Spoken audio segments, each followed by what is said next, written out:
पता है, दुनिया में ना दो तरह के लोग होते हैं। एक जो दुनिया के हिसाब से बस चलते जाते हैं, और दूसरे दूसरे वो होते हैं जो दुनिया को ही अपने हिसाब से बदल देते हैं। आज हम बात करेंगे उन्हीं दीवानों की। सोचिए, ये वो लोग थे जिनके लिए आज़ादी महज एक शब्द नहीं था। नहीं, ये तो उनकी सांसों की तरह जरूरी थी। अंग्रेजों ने उन्होंने तो इन्हें कई नाम दिए, पागल, बागी, पता नहीं क्या क्या, पर इतिहास ने उन्हें हमेशा के लिए अमर कर दिया। एक मिनट के लिए बस सोचिए, आज 20-22 साल की उम्र में हमारी सबसे बड़ी टेंशन क्या होती है? करियर का क्या होगा, अगला एग्जाम कैसा जाएगा, है ना?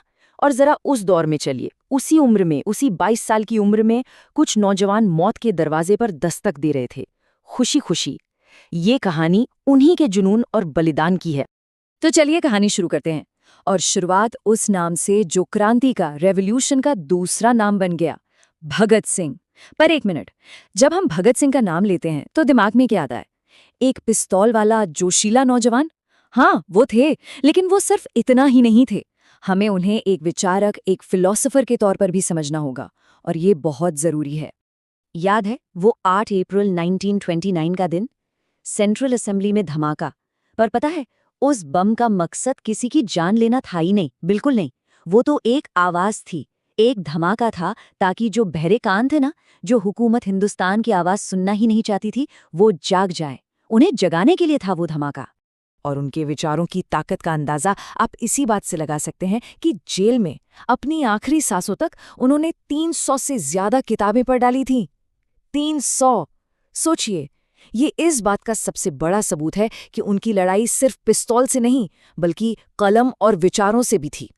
और वो आखिरी पल, जब उन्हें फांसी के लिए ले जाया जा रहा था, उस वक्त भी वो क्या कर रहे थे? वो लेनिन की बायोग्राफी पढ़ रहे थे। जब जल्लाद ने आवाज दी तो उन्होंने कहा, ठहरो, एक क्रांतिकारी दूसरे क्रांतिकारी से मिल रहा है। और फिर किताब की तरफ देखकर बोले, बस एक पन्ना बचा है, इसे खत्म कर लूं। तो अब समझ में आता है कि इनकलाब जिंदाबाद सिर्फ एक नारा क्यों नहीं है, ये एक पूरी की पूरी फिलॉसफी है, एक जज्बा है, जो आज भी हर उस दिल में जिंदा है जो कहीं भी किसी भी नाइंसाफी के खिलाफ खड़ा होता है। भगत सिंह के बाद अब बात करते हैं एक ऐसी आंधी की, एक ऐसी शक्ति की, जिसे ब्रिटिश हुकूमत अपनी पूरी ताकत लगाकर भी कभी जिंदा नहीं पकड़ सकी। नाम चंद्रशेखर आजाद, जो आजाद जिए और आजाद ही रहे। तारीख थी 27 फरवरी 1931। जगह थी इलाहाबाद का एल्फ्रेड पार्क। माहौल में एक अजीब सी टेंशन थी। एक तरफ सैकड़ों अंग्रेज पुलिस वाले और दूसरी तरफ एक अकेला शेर।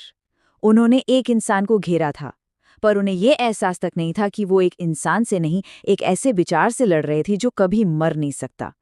उनकी एक ही कसम थी कि जीते जी अंग्रेजों के हाथ नहीं आऊंगा। और उस दिन अपनी मौजर से वो आखिरी दम तक लड़ते रहे, एक एक करके दुश्मनों को ढेर करते रहे। और जब पिस्तौल में सिर्फ एक आखिरी गोली बची तो उन्होंने अपनी वो कसम पूरी की। हाँ, वो आखिरी गोली उन्होंने अपनी भारत माँ को समर्पित कर दी। उनका जिस्म तो उस मिट्टी में मिल गया, पर उनकी जो आज़ादी की रूह थी ना, वो हमेशा के लिए गुलामी की जंजीरों को तोड़ गई। तो एक तरफ देश के अंदर क्रांति की आग जल रही थी, लेकिन जब ये आग थोड़ी धीमी पड़ने लगी, तब एक ऐसा शख्स सामने आया जिसने सोचा कि लड़ाई अब देश के बाहर से लड़ी जाएगी, दुश्मन पर हमला सरहद पार से होगा। और वो थे नेताजी सुभाष चंद्र बोस। उनका नारा, उनका संदेश एकदम साफ था, कोई लाग लपेट नहीं। उन्होंने हिंदुस्तान के नौजवानों से सिर्फ एक चीज मांगी, और बदले में वो चीज देने का वादा किया जिसका इंतजार सदियों से था। आप जरा कल्पना करके देखिए, कितनी हिम्मत, कितना बड़ा जिगरा चाहिए होगा इस काम के लिए।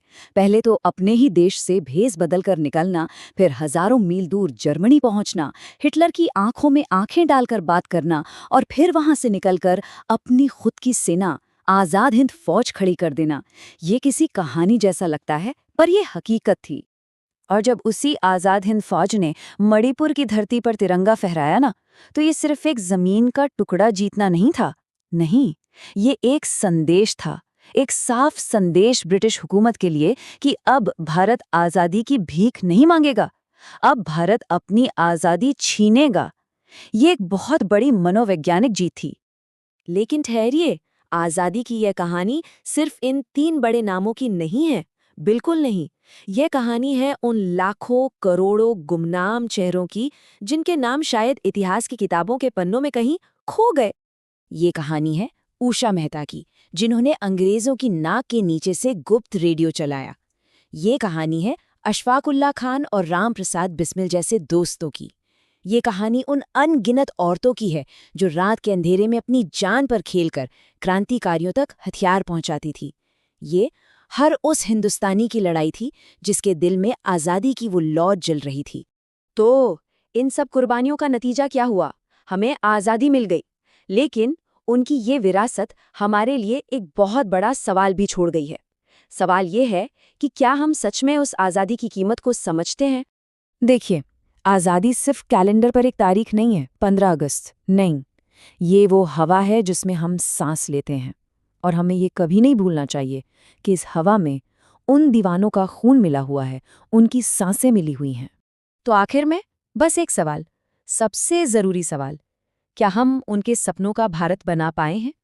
ये वो सवाल है जिसका जवाब किसी किताब में नहीं मिलेगा। इसका जवाब हम सबको अपने अंदर खोजना होगा।